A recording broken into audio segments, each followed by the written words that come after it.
Hello, I'm the Nostalgia Critic guy, remember? So you don't have to. Let's talk about Waterworld. You know, that's always the reaction I get.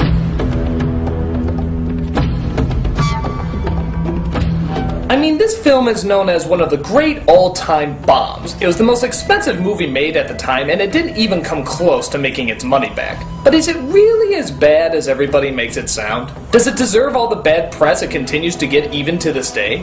What's in this movie that just pisses people off so much? Aside from the obvious number one. Well, there's dangerous waters up ahead, let's see if we can get through them. This is Waterworld. So after we get the traditional Universal logo, with Earth still having no visible clouds, we take a quick glimpse into the future. The future. The polar ice caps have melted, covering the Earth with water. Those who survived have adapted. Ah, great, it's a trailer for another Al Gore movie. An inconvenient truth, too. Somebody listen to me. So we see that mankind has adapted into the Kevin Costner of blandness, Kevin Costner. We see him take a piss, put it through a machine, and proceed to drink it. There's a fitting metaphor for this movie in here, but I can't quite figure it out. And just to give you an idea how boring Costner's acting is, just look at this scene.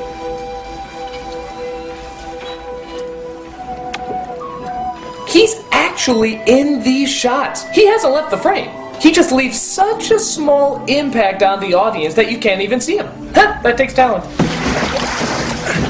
He then comes across a drifter and makes some chit-chat. Well, I owe you then. No thanks. I got all the supplies I need.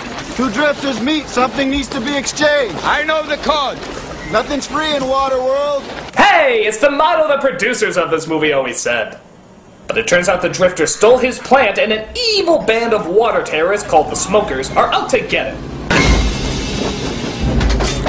And now we see exactly what takes up the majority of time in this film.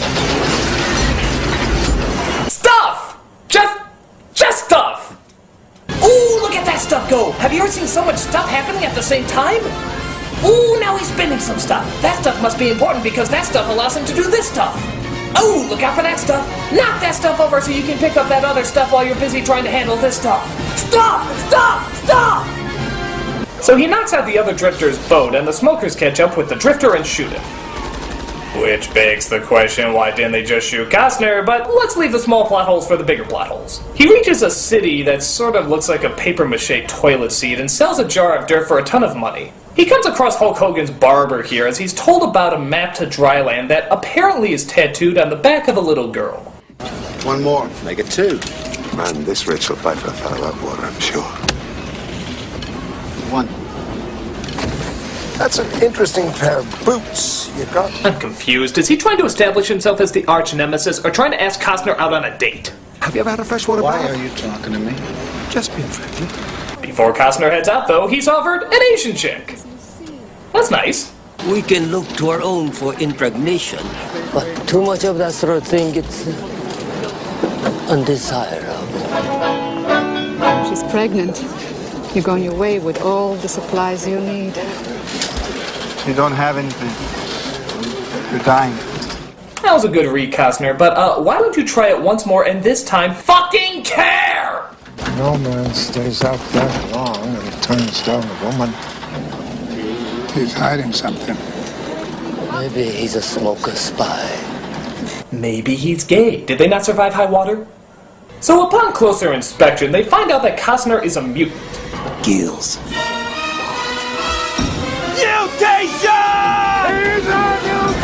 What are mutants in this world? Well, we're never given a full explanation, but apparently they're half human, half fish people that evolved over time. And everybody hates them. Why? I mean, I know prejudice is a staple of mankind, but you have an apocalyptic world underwater and a guy who can breathe underwater. Fucking use him! You shouldn't be putting him in a net, you should be treating him like royalty! He can solve like a bajillion problems in this world and you're treating him like a criminal? What's wrong with these people? Seriously, what's with the hate against mutants? There are mutants out there with incredible powers. Okay, I get the idea. So, because the really cool guy that can breathe underwater and has a lot of helpful elements to him has gills, I guess he must be destroyed. Therefore, in the interest of public safety, he is hereby sentenced to be recycled. Into what, Keanu Reeves? But suddenly the smokers attack to take over the city, led by an evil man named Deacon, played by Dennis Hopper. Monkey! Actually, something I never quite got is how come they're called the Smokers? I mean, okay, I can see that everybody smokes, but why does that make them a terrorist group? Is there another evil organization out there called the Vegetarians? The Shopaholics? Or how about the deadliest forces of them all? The Trekkies?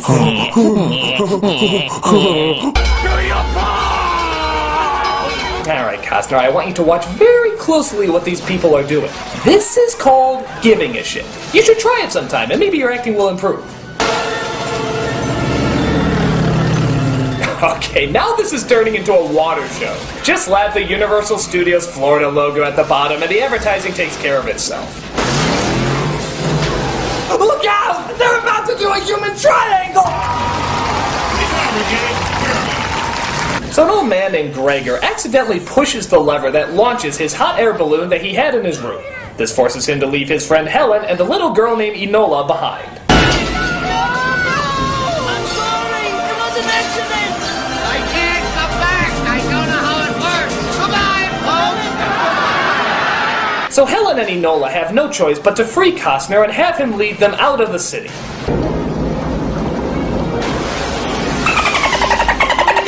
Dolphin Punch!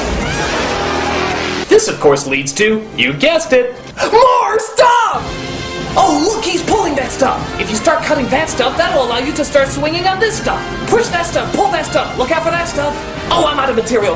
Little girl, you take over. Dad! Come on, push it! Go! Go! Push it hard! Now pull it! Pull it! Stop! Hey! Can you steer? Can I trust you? Lady, you're on his boat! What's he gonna do, surrender? Can you steer? Can I trust you? No, you can't. What you gonna do about it? So he tricks one of the boats into firing at Dennis Hopper, which results in him losing an eye. But our heroes get away on Costner's boat as he shows his appreciation to Helen for saving his life. Kid, we gotta pitch over the side. What? It's better one of you dies now. And both of you die slow. Our hero, everybody! When he's not busy killing kids, he spends his time stealing from charities and burning down puppy farms. You got another hour and a half with this guy, folks! Enola, go below. Helen tries to offer herself to him, but that will require him having an emotion, so he turns her down. You're taking us to dry land. Killing's a hard thing to do well. It's not like acting.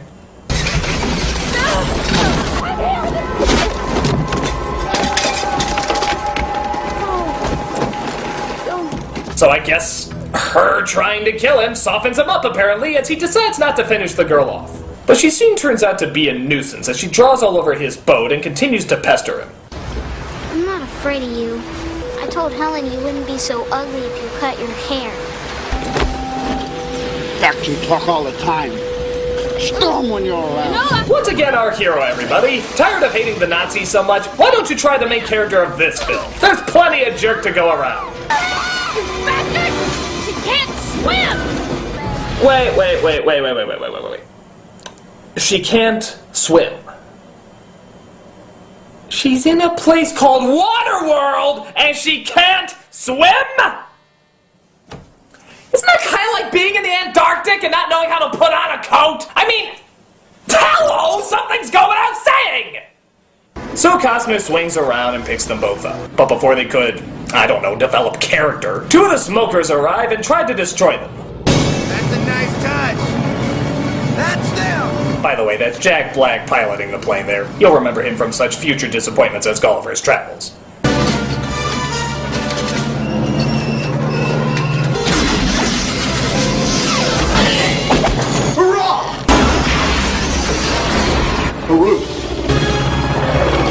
So the plane is stuck swinging around the boat as the pilot tries to cut the wire.